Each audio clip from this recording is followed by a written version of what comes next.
It seems like a lot of Americans are still clinging on to background checks as the best, most reasonable way to stop gun violence. And I can understand why. Because when I first heard of more, better, stronger background checks, I thought it sounded okay. It really does seem to make sense on the surface.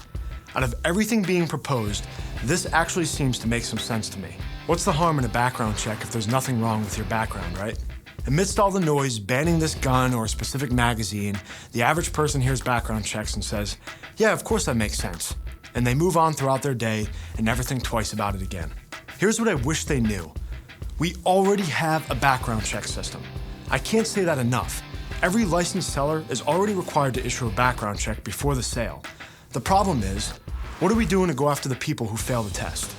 Here's how it works. Before the seller runs your name in the system, you have to fill out a form testifying you're legally allowed to purchase a firearm. Lying on that form is a federal felony. So let's say that's what happens. The criminal lies on the form, and the seller takes it back to run the name through the system. In 2010, that scenario played out 76,000 times, and only 13 of those 76,000 were legally blocked from buying a firearm, and were actually prosecuted and convicted for committing a felony in order to try to buy a firearm.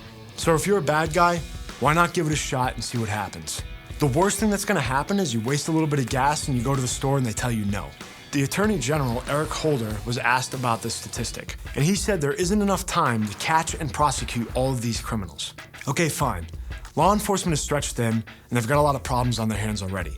But don't tell me that that situation is going to get any better if we have a universal background check system. When there's a background check on every sale, not just from licensed sellers, but from every single civilian, somehow Eric Holder is going to find the resources to prosecute and convict more than 13 people a year?